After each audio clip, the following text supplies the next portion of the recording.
सामाजिक कार्यकर्ता रंजना कुमारी से बात की हमारी संवाददाता प्रमला दीक्षित ने।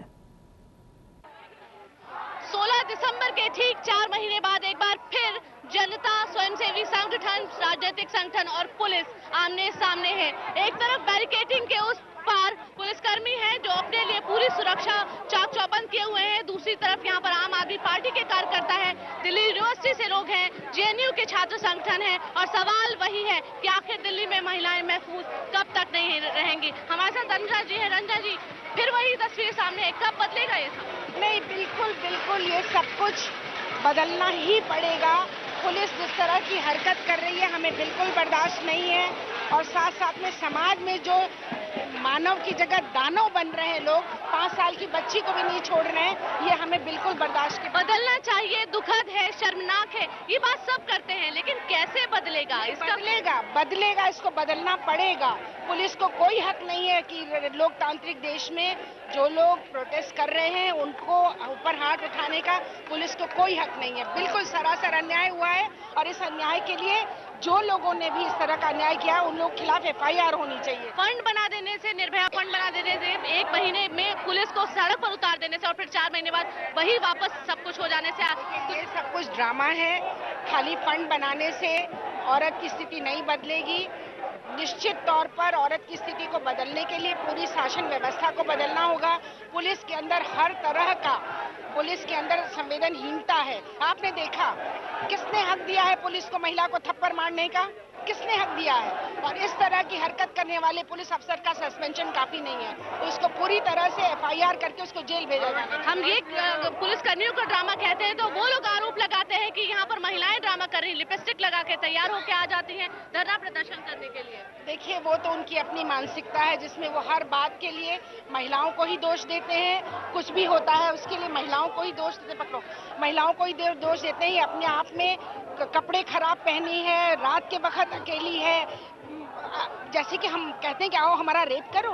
एक 5 साल की बच्ची की क्या गलती है? एक 5 साल की बच्ची ने क्या किया था कि उसके साथ जिस तरह की हरकत हुई है? ये दानवता समाज से निकालनी पड़ेगी। इसके लिए एक राजनीतिक जिम्मेदारी। यहाँ आए हैं आज, यहाँ से आप क्या वापस लेके जाएंगे? किस तरह का आश्वासन या क्या?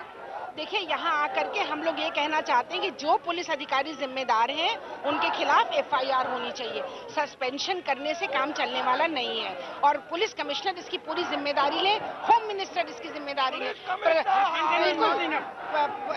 जो भी जिस तरह से प्रधानमंत्री दुख दिखाते हैं तो कुछ करके दिखाएं, ये दुख से काम नहीं चलेगा। दुखद है, शर्मनाक है, ये बात आप किसी राह चलते आदमी से पूछेंगे तो वो भी बता देगा। लेकिन सवाल ये है, जो लोग जिम्मेदार पदों पर हैं वो आखिर इस सूरत से निपटने के लिए क्या कर रहे हैं? और इसी सवाल के साथ यहाँ पर लोग जुटे हैं जिसमें आमने सामने हो गए हैं पुलिस और आम जनता, जिसमें तमाम स्वयंसेवी संगठन हैं, छात्र संगठन हैं और एक बार फिर पुलिस के सामने वही सवाल आ खड़ा हुआ है। कैमरा पर्सन आलोक दास के साथ प्रमिला दीक्षित, दिल्ली आज तक।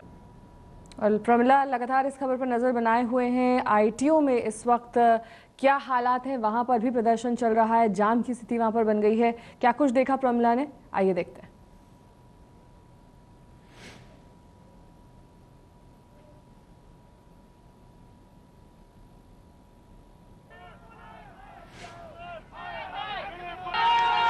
पुलिस पर ये आरोप लगा, उन्होंने बच्ची के माता पिता को पैसे देकर, घूस देकर उनकी आवाज दबाने की कोशिश की और अब उस पुलिस को ही यहाँ पर जो लोग मौजूद हैं पैसे देकर, रिश्वत देकर आगे बढ़ने की बात कर रहे हैं। ये तरीका गलत हो सकता है, इस पर सवाल उठ सकते हैं, लेकिन पुलिस कर्मियों ने जिस तरह बच्ची के माता पिता को पैसे देकर बात दबाने की बात कही थी, उस आरोप को लेकर यहाँ पर लोगों का गुस्सा है और अब पुलिस कर्मियों को ही यहाँ पर पैसे देने की बात हो रही है और पैसे दे उनको कह रहे हैं कि आगे बढ़ने दीजिए। अगर आप पैसे ले दे के ही काम करते हैं तो वो जो नाराजगी है यहाँ पर नजर आ रही है। इस तरीके को लेकर सवाल उठ सकते हैं, लेकिन जो गुस्सा है वो लोगों का थमने का नाम नहीं ले रहा और बिल्कुल जहां पर बैरिकेड है वहां से आगे बढ़ने को लोग आतुर हैं और पुलिसकर्मी लगातार उनको रोकने की कोशिश कर रहे हैं। हम तो फिर भी 3000 रुपये मैंने फेंक दिए अंदर, फिर भी पैसा नहीं ले रहे। वैसे तो चुपचाप लेते हैं, चुपचाप रखने के बाद उसका शर्म नहीं आती है। आप क्यों नहीं ले रहे पैसे? लेना, जब 2000 रुपये देकर लड़की की जब लुटवा सकता है तो ये पैसे लेकर क्या नहीं कर सकता? 10 लाख में लगे हुए हैं, 10 लाख में अभी लगा। आप इनको क्या कहना चाहती हैं? नहीं कहते पैसे लो, कमिश्नर को ला के दो, कमिश्नर को ला के दो, पैसे लो। महिला, ये आप सारा काम रिश्वतखोरी में चलता था, इसलिए हमने रिश्वत दिखाई। आपने चूड़ी भी दिखाई, पट्टा भी दिखाया। इसको पहन के शर्म कर ले, कुछ शर्म कर ले, घर में बैठ जा, हमें दे दे वर्दी, हम करेंगे रक्षा देश की। पुलिस को रिश्वत दे रही है। ये 2000 रुपए, ये रिश्वतखोर पुलिस है, ये रिश्वतखोर पुलिस है, इसलिए हमने पैसे दिए। कल उन्होंने 2000 में सौदा तय किया था उन औरतों के साथ कि इस लड़की की इज्जत 2000 में बिक गई है, रफा दफा करो केस। तो हमने थोड़ा सा रिश्वत में मांगती है पुलिस, तो रिश्वत में शायद हमें कमिश्नर को मिलवा दे, इसीलिए कमिश्नर को ये चूड़ियां, ये चुन्नी और ये पैसे दिए जा रहे हैं ताकि हमसे मिले, पब्लिक की, आम जनता की बातें सुने। तरीका ये गलत नहीं है आपको? ये तरीका गलत नहीं है, ऐसा ही है, वो रिश्वतखोर हैं, वो दल्ले हो चुके हैं, भड़वा हो चुके हैं इस चीज के। कहाँ से आई हैं आप? मैं दारूबेड़ा से आई हूँ, दारूबेड़ा से। मेरा अनीता गुप्ता नाम है। अनीता जी किसी पार्टी से हैं? नहीं, मैं किसी पार्टी से नहीं हूँ, मैं आंदोलनकारी हूँ, मैं आज से नहीं 16 दिसंबर से बैठी हूँ मैं। आम आदमी पार्टी की है।